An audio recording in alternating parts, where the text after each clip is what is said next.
Good morning. I love Joy to the World. It's a great song.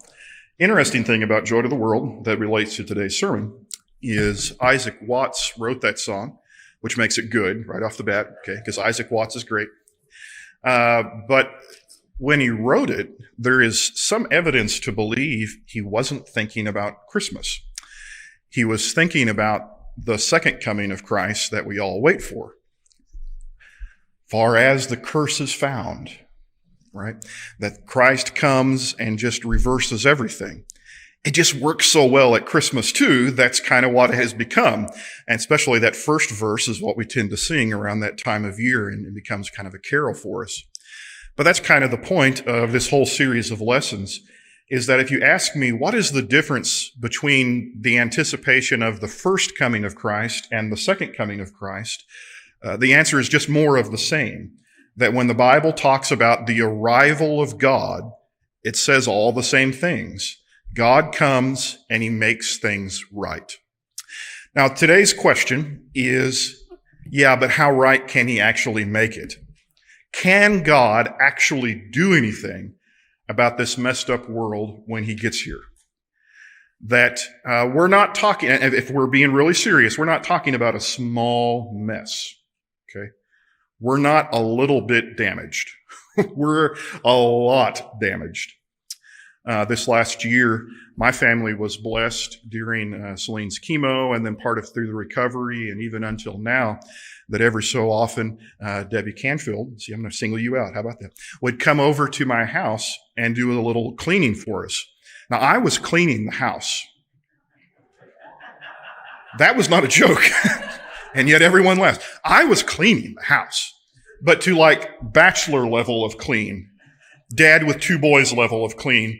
Celine's level of clean was somewhere else. And so she was very kindly, Celine was, telling me, "You're doing a great job, dear." And then on the side, "Debbie, come help us." And she would come and I would look, Debbie's coming today, and I'd look around and say, I'm not sure what you can do about that. And then she would cut and go, and I think, well, that was like the little elves were here, and it's all better. And it was kind of wonderful, okay? Well, we look around the world, it's worse than my house during that time, right? That the world is not a little bit messy, right? If bachelor level dad with two kids clean is here, the world is somewhere much lower down the scale. It is a disaster. And so we wonder to ourselves, is it possible that maybe it's just past fixing? That there's no amount of elbow grease and cleaning that can actually fix the world that we've made? Can God actually do anything about it? To answer that question, we dive back into the Old Testament a bit and start thinking about what God has already done to make the world right. And I'm going to give you a little homework assignment. I don't want to read all of it today in the sermon for sake of time, but go home and read Deuteronomy chapter 15. Deuteronomy 15 is the second telling of the law of Moses, and he's going through the details. And in that chapter, he discusses what's sometimes called the Sabbath year. Now, you're familiar with the idea of Sabbath. It was one of the 10 commandments. On the seventh day, you rested and kept it holy unto the Lord, and it had great significance. But the Sabbath day wasn't the only Sabbath that Israel was told to recognize. There was also a Sabbath year. Every 7 years, the text says, you shall grant a release. And what's that mean? Well, it explains in several verses. Creditors were to forgive all debts. You had loaned out money. A lot of times those folks had no hope of paying you back. And instead of calling them into collections in the Sabbath year, you said, debts are canceled. Done. The poor were extended even more credit without interest. In fact, the old law is pretty serious about be careful with that interest thing. That's not a good thing. But during the Sabbath year, you were especially told, if people need credit, not only are you forgiving debts that they never could have paid anyway, you're extending to them new credit. Knowing what? In 7 years, they were maybe under a debt or a penalty that they had to pay back. Slaves are released, and not just released, they were given gifts on the way out the door. Now think about that. You're not only letting them go, whatever debt they owed you is canceled. You're letting them go back to their lives, but you're handing them money on the way out to go set up a new life for themselves. It was supposed to be reminiscent of the way Israel left Egypt. That when God freed them from Egypt, the Egyptians, the text says, gave them gifts and said, go away. They were tired of plagues. And so Israel not only went free, they went free with wealth. And that is supposed to be the story that replayed itself in Israel every 7 or so years. So the text says, as the Lord your God has blessed you, you shall give to him. You shall remember that you were a slave in the land of Egypt, and the Lord your God redeemed you. Therefore, I command you this today. What's the logic here? How can I possibly afford to just go around forgiving debts? How is that possible? God says, because you've already been forgiven the greatest of debts. How can I afford to go letting slaves free? Because you were a slave and I let you free. You see, it's great scale. When we think of justice in the world, we think of a scale, right? And you want it balanced. And you put everything that people owe us on this side, and then we're going to keep asking for more until it balances out. But what God reminds us is he's had his finger on the scale the whole time. He said, I turned you loose out of Egypt. I gave you freedom you never could have had. So the finger's on the scale. Whatever you pile up on this end, whatever has been done, I have already forgiven more. And now you are empowered to forgive this. Not only every 7 years did this happen, but every good Christmas sermon should include Leviticus. So Leviticus 25 instructs that there, after a Sabbaths of Sabbaths year, say that 7 times fast, after 7 sets of 7 years, that'd be 49, okay? In the 50th year, you had one great big Sabbath festival. One great big Sabbath year. It shall be a jubilee for you. And it came to be called the year of Jubilee. Every 50 years, every Sabbath's worth of Sabbath, you had a year of Jubilee. And it was like the Sabbath year, only on steroids, only bigger, right? Land returned to hereditary owners. Okay? Farmer has a bad year. He mortgages his field. Maybe he loses it to someone who has loaned him money. And now his ancestral land has been taken from his family and his clan and his tribe and given to somebody else. But every 50 years, it goes back. Every 50 years, it goes back to wherever it had begun. And the situation of the property was reset. The land itself was allowed to rest. This was the craziest part of it, that you were supposed to let the land have a Sabbath. If you read the text, again, this is your other bit of homework, read Leviticus 25 as well as Deuteronomy 15. It explains that if you'll let the land rest in year 50, God says, here's my promise. In year 49, I'll give you a bumper crop. I'll give you enough in year 49 to get you through year 50, but your job is to leave it alone in year 50. So the land itself was allowed to rest. The poor, again, just like in the other years, were provided credit without interest. I mean, again, just repeat that. Credit with no interest, knowing the debt will be forgiven, that's just the same as giving them money, right? You have no hope that any of it will be repaid. And slaves and servants were released even to go back and reclaim land. That you had got yourself so far in debt that you had not only lost your land, but your freedom. You were not only released, but you got your land back. And the whole situation reset. You can imagine how people would kind of work this system, and the text even takes that into account. It says, don't go acting like, oh, this is year 48. Well, we better be careful. We're going to have to forgive these debts. The text says, no. Year 48, you act like normal. You be generous as you always are. You extend credit. And if that means that person gets freed 1 year later, or the debt is canceled 1 year later, or 6 months from now, it doesn't matter. Business as usual. Year 50, done. Okay. And this was a year of Jubilee. And again, what's the logic of it? Same logic as Deuteronomy 15. This is from Leviticus 25:55. For it is to me that the people of Israel are servants. They are my servants, whom I brought out of the land of Egypt. I am the Lord your God. How can I make this work? Doesn't that imbalance the scale? This isn't just I'm having to give away money, give away freedom, give away things that I can't afford to give away. How can I do that? God says, because I have my finger on the scale. Because none of you would be here unless I brought you out of Egypt. You're letting go of your servants. You're all my servant. And look at the freedom I've given you. The finger's on the scale. Things are going to be balanced.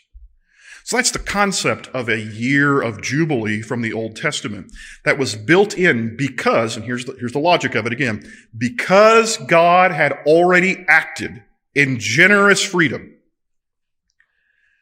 these people are now empowered to reset their system, to forgive debts that otherwise could never be forgiven, to create new freedoms, to return old lands. But that's not all. Because God had freed Israel, they now could free the others and right the wrongs of the past. Can God make it right someday? Not only can he make it right someday, he's already started making it right, and you have the power already to start doing that yourself. Not because you're so great, because God has already got the ball rolling. And that was built into the law of Moses. Not only that, but the prophets said there's more to come. In today's text, which is Isaiah 61, just the first 4 verses, you can read the whole chapter, but the first 4 verses are memorable.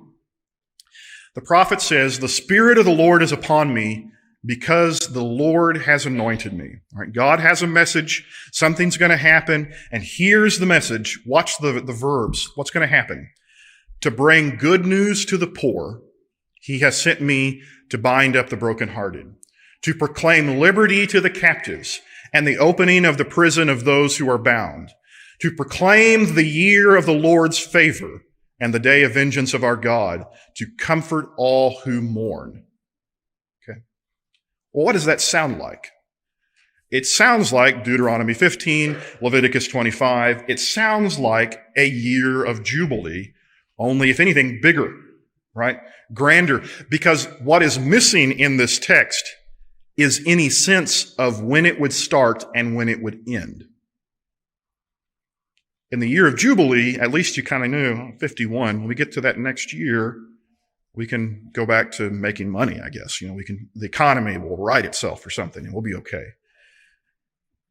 But this text says, no, let me tell you what's going to happen. When God comes down, it's going to be a year of Jubilee. And how long will that year last? Long as it needs to. It just goes on and on. What year will it be? Can we count down every 7th year or every 50th year? Can we anticipate it? It doesn't tell you that either. It just says, the Spirit of the Lord is on me. Here's the way it's going to go. It'll be a year of the Lord's favor. When? Whenever. That the arrival of God meant all the same things as a year of Jubilee. Verse 3 continues, to grant to those in mourn in Zion, to give them a beautiful headdress instead of ashes, oil of gladness instead of mourning, garment of praise instead of faint spirit, that they may be called oaks of righteousness, the planting of the Lord, that he may be glorified. That headdress business is a marriage reference, right? There's some commonalities between the way you dress for a funeral and the way you dress for a wedding. But God says it's going to be a wedding, right? The difference was when you dressed in the ancient world for a funeral, it wasn't as much the same. Ashes and sackcloth. For a wedding, the bride wore her headdress and veil. God says, we're taking off the ashes. We're putting on the headdress. Instead of mourning and sadness, gladness. Instead of a faint spirit, praise and strength and the glory of God. So do you see the bigness of the language? Without any of the restraint of the specific terminology of Leviticus or Deuteronomy, without any of the details saying, here's how it'll work out, the prophet just says, there's more to come. Something bigger, something grander, and God's going to be glorified in making everything right. They shall build up the ancient ruins. They shall raise up the former devastations. They shall repair the ruined city, the devastations of many generations. Now see, that's bigger than anything Leviticus or Deuteronomy suggested. Deuteronomy and Leviticus talked about individual personal debts, individual personal land. This passage says God is going to rebuild cities. He's going to right wrongs, not just in one lifetime, but generations of wrongs. Systems of wrongs that have been handed down from father to son, to father to son, to father and son. Cycles of violence and evil, things that look like they're basically permanent. They've been with us so long and broken with such devastation. The prophet says even that size of cosmic evil can be reversed and restored, and it will be in the time of the coming of God. When God arrives, the prophet says he will make the world right as if it was just a permanent year of jubilee, that everything could be put to right. So what's amazing then is when you turn to your New Testament, and in the Gospel of Luke, Jesus is making a little bit of a name for himself as a teacher. But it's only just begun. It's early in the gospel. Luke chapter 4, 16 and 17. And he goes to a local synagogue, as Jewish folks were prone to do on a Sabbath. It says he came to Nazareth, where he had been brought up. And as was his custom, he went to the synagogue on the Sabbath day, and he stood up to read. Now, by the way, the custom in that time was a little different than ours. We had a scripture reading this morning, but John was nice enough to kind of tell people in advance, here's what you're going to be reading, and even had a nice printout for them.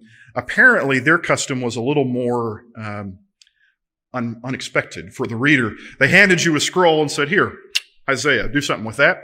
And it was your turn, and you got up and you said, okay, Isaiah, let's see what we do. So they hand Jesus the Isaiah scroll. Isaiah scroll, for what it's worth. Any scroll of Isaiah is huge. 66 chapters, and in English, it's big enough. You put it on a scroll. I've actually got a chance to see one of the ancient remnants of an Isaiah scroll. And they're just huge things, big deal. Put it up there on the table, and you'd roll it out. And you think any spot in the book of Isaiah you could pick to read. Think of the beautiful text, 66 chapters of beauty. Though their sins be as crimson, I'll make them white as wool. Could have read that in chapter 1. Could have read, I, the Lord, am your God, and there is no other. Chapter 45, could have read that. The Lord himself will give you a sign. Isaiah chapter 7, could have read that. Right? There's so much in there. And he rolls the scroll over to today's text in Isaiah 61. And the scroll of the prophet Isaiah was given to him, and he unrolled the scroll and found the place where it was written, the Spirit of the Lord is upon me, because he has anointed me to proclaim good news to the poor. He has sent me to proclaim liberty to the captives and the recovering of sight to the blind, to set at liberty those who are oppressed, to proclaim the year of the Lord's favor. I don't know how I can convey to you how cool this scene is, that he picks up that text and there's all this anticipation. Jesus is in town. We're just getting to know him a little bit. And he reads that passage and sits down. He reads that passage and the room is perfectly silent. And he rolled up the scroll, gave it back to the attendant, and sat down. And every eye in the room, all in the synagogue, were fixed on him. He goes over and he has a seat. And everyone's still staring because something has happened. And they're not even sure what. And he began to say to them, today this scripture has been fulfilled in your hearing. Where is that great and permanent year of Jubilee? It's wherever Jesus is. Wherever Jesus is, things begin to be made right that never could have been made right. Unimaginable wrongs are made unimaginably right. Jesus declares a permanent year of Jubilee. So what was our question? Our question was, can God actually do anything about this messed up world when he gets here? And the answer, crazy as it may seem, is not only can he has already begun to do it. And not only has he already begun to do it, he has empowered you to be a participant in it. Because the year of Jubilee wasn't just something that God did in heaven and snapped his fingers and made everything right. It was where the goodness of God came down and lived in the lives of people. And people forgave each other because they had been forgiven by God. And that is exactly the message of the gospel. Colossians chapter 3, 11 through 14 says it like this. Here there is not Greek and Jew, circumcised and uncircumcised, barbarian, Scythian, slave, free, but Christ is all and in all. Put on then as God's chosen ones, holy and beloved, compassionate hearts, kindness, humility, meekness, and patience, bearing with one another, and if anyone has a complaint against another, forgiving each other, as the Lord has forgiven you, so you also must forgive. And above all these, put on love, which binds everything together in perfect harmony. That's the exact same logic of Deuteronomy 15, the exact same logic of Leviticus 25. Because God has already forgiven you, you now have the power to forgive others. Because God brought you out of Egypt, you have the power to free slaves. Because Christ has died on the cross, his finger's on the scale. And there is no amount of wrong in the world you could pile up on the other side of the scale that cannot be balanced out by God himself taking on flesh and dying on our behalf to forgive us. There is nothing that has been done to you that is bigger or more cosmic than what God has forgiven in Jesus Christ. And now he extends that power to you. Not only can he do it, he's already started, and you can participate. By forgiving us, God has given us the power to forgive others and thereby reconcile the world to God. And it starts with you. So by way of application today, I want us to think a moment about our list. We'll take it small. We won't do 7 years. We won't even do 50 years. We'll just take 2020. If ever there was a year that needs a year of Jubilee, it's got to be this one, right? If ever there was a year when all of humanity needed a mulligan, needed one big do-over, needed somebody to say, have you tried turning it off and turning it back on again? If there ever was a year when we just needed to say, can we pretend that one didn't happen and start again? This was the year. And you've got a list in your head right now of the people that have wronged you, both in reality and in your own imagination,